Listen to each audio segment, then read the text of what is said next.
კი ბატონო, მთელი კითხვა არის და ვეცდები თანამიმდევრულად გავყვეთ თუ რომელიმე პუნქტი გამომრჩა, ჩამეკითხეთ აუცილებლად და გიპასუხებთ. თქვენის ნებართვით ბოლოდან დავიწყებ, აი კვერცხის ფასი ახსენეთ. და ნუ საზოგადოება ამაზე საკმაოდ საფუძვლიანად, ასე ვთქვათ, იუმორით ეკიდება ამ საკითხს საკმაოდ საფუძვლიანად, თუმცა თუ რეალურად შევხედავთ, კვერცხი კი არ გაიაფებულა ამ ნაწილში, ანუ არამედ რეალურად თუ შევხედავთ აი ამ დაახლოებით 2 თვიანი პერიოდს, ჩვენ გვქონდა დაახლოებით 30%-იანი ზრდა იგივე კვერცხის ფასთან დაკავშირებით და შემდეგ აი ახლა ეს ბოლო პერიოდში 5%-იანი გაიაფება, თუ საფოლოო ჯამში გამოვიდა რომ 25%-ით გაძვირდა და არა გაიაფდა. რაც ასევე აბსურდია, ხო? თუმცა ამ ნაწილში უფრო მნიშვნელოვანი არის თავად ამ კვერცხის წარმოებულების განცხადება, რომელი განცხადებაც პირდაპირ წინააღმდეგობაში მოდის სხვათა შორის კონკურენციის კანონმდებლობასთან. თუმცა ამაზე რაღაცა მაინც დიდი რეაგირება არ ყოფილა. რაც შეეხება ახლა თქვენი კითხვის მთავარ პათოსს, რა შედეგი შეიძლება მოყვეს ამ ფასების შემსწავლელ კომისიის მუშაობას და ასე შემდეგ. პირველ რიგში გეტყვით რომ და ჩემი პოზიცია საზოგადოებამ იცის, ეს ახალი არ არის, რომ ამ კომისიას და ზოგადად აი ამ რაღაცა ფასების შემსწავლელ კომისიის მუშაობას მე სერიოზულად არ აღვიქვამ. ერთი იმიტომ რომ მაგალითად ღია ბაზრის ეკონომიკაში და ანუ საბედნიეროდ ჯერჯერობით ღია ბაზრის ეკონომიკად ვითვლებით, ფასები მსგავსად არ რეგულირდება და ფასების რეგულირება საერთოდ არ არსებობს, რომ ასეთი ფენომენი ღია ბაზრის ეკონომიკაში, ამაზე პასუხისმგებელი უნდა იყოს ეროვნული ბანკი და კონსტიტუციურად ეროვნული ბანკია ფასების სტაბილურობაზე პასუხისმგებელი და თუ მაინც და მაინც რაღაცა კომისიის ფარგლებში გვინდა რაღაცა ვიმოძრაოთ, ეს ეროვნული ბანკი კომისიაში საერთოდ არ არის მოხვედრილი. აქედან გამომდინარე, კიდე ერთი ასე ვთქვათ მიზეზი ამ კომისიის აბსურდულობის, ხო? მეორე საკითხი ახლა თავად ფასებზე როდესაც ვსაუბრობთ, ხო? უნდა შევხედოთ უკაცრავად თავად ეროვნული ბანკის ფულადსაკრედიტო პოლიტიკას. ეხლა მაგალითად გასულ წელს თუ შევხედავთ, თუ არ მეშლება 7 მილიარდით გაიზარდა მხოლოდ ერთ წელიწადში ლარის მასა, ან 7 მილიარდი ახალი კუპიურები დაიბეჭდა. რაც პირდაპირ წნეხი არის ეროვნულ ვალუტაზე. ამაზე საერთოდ არავინ არ საუბრობს და რაღაცა ფასებს დაუდებთ და ასე შემდეგ. თუ მაგალითად ახლა ტექნიკურ ნაწილზე ვსაუბრობთ, რომელიც სხვათაშორის ასევე გამოითქვა აი ამ კომისიასთან დაკავშირებით, ხო?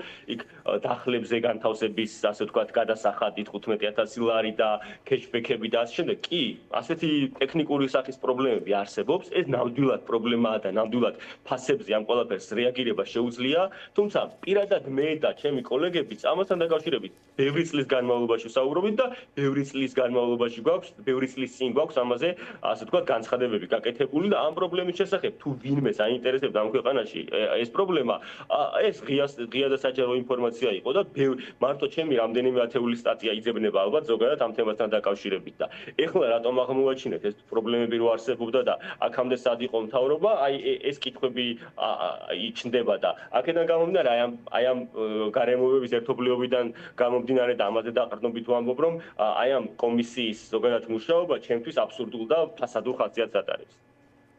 კი ბატონო. და ბატონ პაატა, კიდევ ერთ საკითხთან დაკავშირებით მინდა გკითხოთ, რომელიც აი ცოტა ხნის წინ გახდა ცნობილი, გულისხმობს საქსტატის მონაცემებს, რომლის თანახმადაც ასტრონომიულად გაიზარდა საქართველოში წარმოებული და უცხოეთში გაყიდული ნავთობიო გვეუბნება საქსტატი. 2026 წლის იანვარში გასული წლის ანალოგიურ პერიოდთან შედარებით საქართველოს ადგილობრივი ექსპორტის მოცულობა მკვეთრად გაიზარდა, რაშიც სწორედ ლომისწილი ნავთობისა და ნავთობპროდუქტების რეალიზაციას მიუძღვის და საქსტატის მონაცემებით ირკვევა, რომ საქართველოს ნავთობის წარმოება და უცხოეთში გაყიდვა დაიწყო. სხვა ბევრს გაუკვირდა სხვათა შორის ბატონ პაატა, არ ვიცოდით ნავთობს თუ ვაწარმოებდით, გულწრფელი რომ ვიყო, ბევრი ხუმრობაც ვნახე ამასთან დაკავშირებით სოციალურ ქსელში და რომ მოგვიყვეთ რა ხდება, როდის მერე გვაქვს ნავთობი და რა სიტყვით აი ამ მონაცემებთან დაკავშირებით. კი ბატონო, ნუ ახლა ნავთობის რაღაცა საძიებო სამუშაოები ჩვენს ქვეყანაში და რაღაცა მოპოვებითი სამუშაოები ჩვენს ქვეყანაში ბევრი წლის განმავლობაში მიმდინარეობს, თუმცა ამას იმდენად მცირე და ნომინალური ხასიათი აქვს, რომ ამაზე ნუ რაღაცა ხელშესახებ, ასე ვთქვათ, ხელშესახებ სურათს ეს ყველაფერი ვერ დებს. რაც შეეხება ხა თქვენს მიერ ხსენებულ მიმართულებას, აქ მარტივი თემა არის, აქ საუბარი არის საქართველოში შემოსულ ნეტო ნავთობზე, რომელიც შემდგომში გადამუშავება გადამუშავდა, ან არ გადამუშავდა და მაგალითად სახეცვლილი ფორმით გავიდა ექსპორტზე, რეალურად რეექსპორტზე ვსაუბრობ ჩვენ ამ ნაწილში. აი ეს არის ამ ამის მთელი, ასე ვთქვათ, ფილოსოფია და ნუ რაღაცა არც ახალი საბადოები აღმოიჩინია სამწუხაროდ და არც რაღაცა ნავთობის დიდი მარაგები ამ ეტაპის მონაცემებით არ გაგვაჩნია ყოველ შემთხვევაში.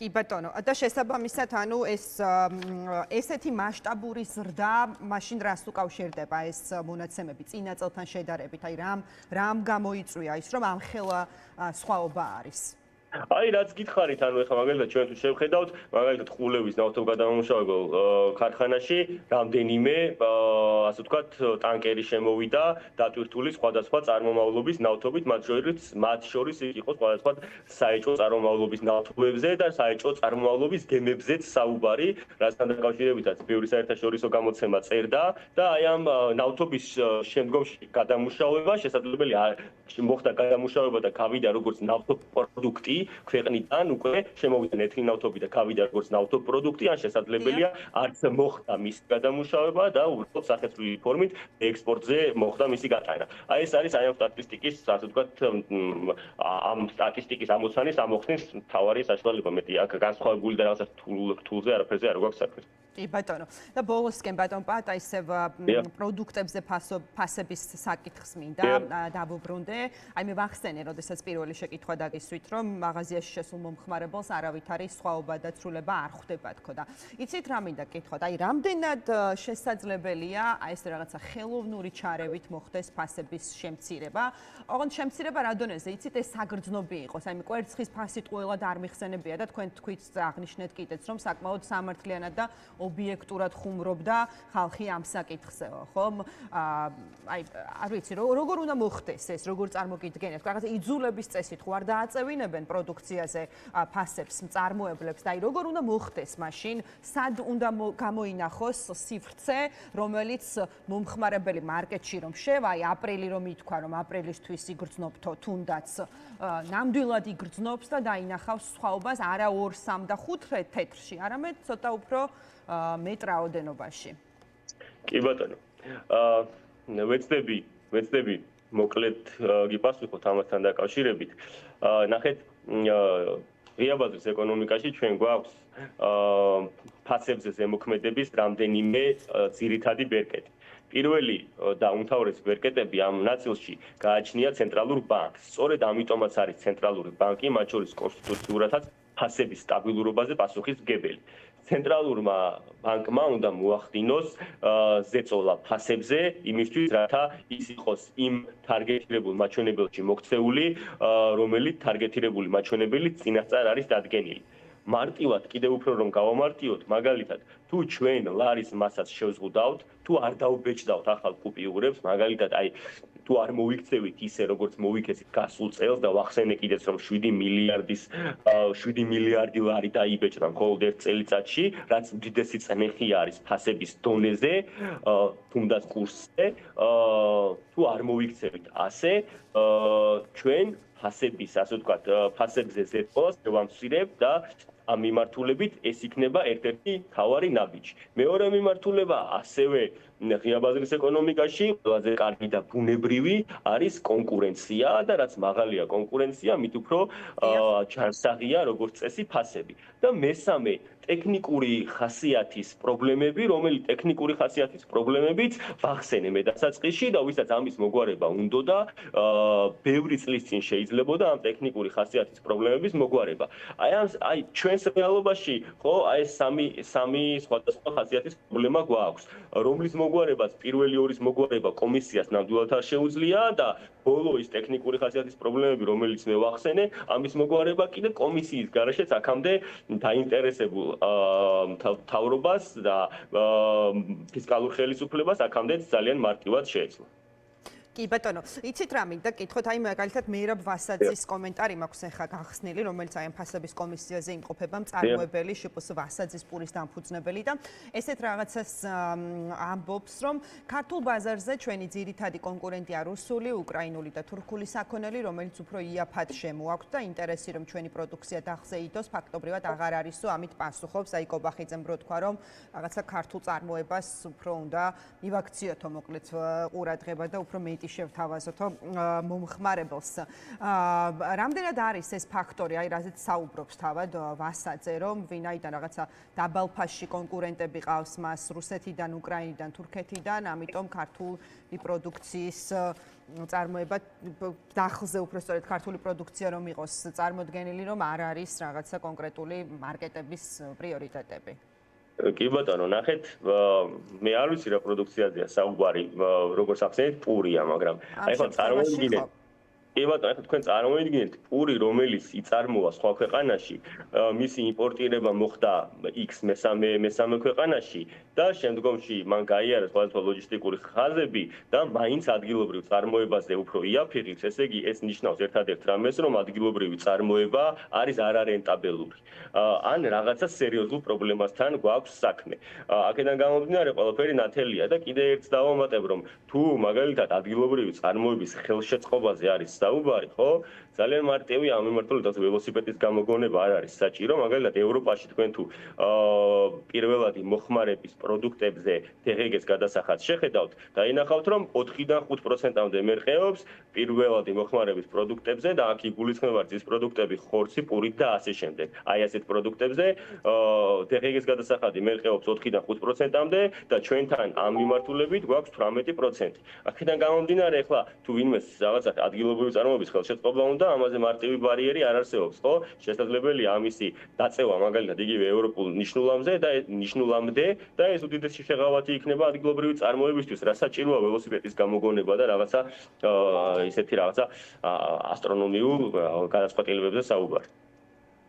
კი ბატონო, გასაგებია. და ბოლო კითხვას დაგისვამთ და ამით დაგემშვიდობებით ბატონ პატა. რა სიტყვით იმ ინიციატივაზე, რომელიც ეხება უშუალოდ აი ამ ფასების შესწავლის ამბავში საერთაშორისო კომპანიის ჩართულობას, რაზეც სხვათა შორის თავად ხელისუფლება ალაპარაკდა. ჯერჯერობით გაყინულია ეს საკითხი, ტენდერი უნდა გამოცხადებულიყო და ასე შემდეგ, თუმცა განცხადება დარჩა. არის რამდენად დაგვეხმარება საერთაშორისო კომპანიის ჩართულობა ამ ამბავში, ძალიან პრიმიტიულად რომ ვიკითხო. აბსურდი, ერთი სიტყვით შემიძლია ასე გიპასუხოთ, ანუ უნდა დავხარჯოთ ჩვენი გადასახადების გადამხდელების ფული იმის დადგენაში, რაც ისედაც ცალსახაა და რაც ხელის გულზე დევს. აი ეს არის ამბავი და მე არ მახსენდება სოფლიოს მასშტაბით ყოველ შემთხვევაში თანამედროვე სოფლიოს თუ გადავხედავთ, მსგავსი პრეცედენტიც კი არ მახსენდება ადგილობრივ ბაზარზე სურსათის ფასების ზრდის მიზნის შესწავლის გამო, რომელიმე ქვეყანას დაიქირავებინოს კომპანია. ესეთი რაღაც არც მახსენდება საერთოდ და ყველაფერს თავი დავანებოთ, ანუ ჩვენ პრობლემები იდენტიფიცირებული გვაქვს, ჩამოთვალე კიდეც რა პრობლემები გვაქვს და ეს ყველასთვის ცხადი არის და ამის მიუხედავად, თუ გადაწყვეტილი გვაქვს რომ რაღაცა საქმიანი იმიჯი შევქმნათ და მაინც და მაინც ეს ჩვენი გადასახადის გადამხდელების ფული რომელიმე კომპანიას მივიცეთ აი ამ იმიჯის, საქმიანი იმიჯის გასამყარებლად, კი ბატონო, მაგრამ ეს არის აბსურდი. კი ბატონო, მადლობა. არაფერს. ძალიან დიდი მადლობა პაატა ბაირახტარი საუბრობდა ეკონომისტი დღის ამბების პირდაპირ ეთერში.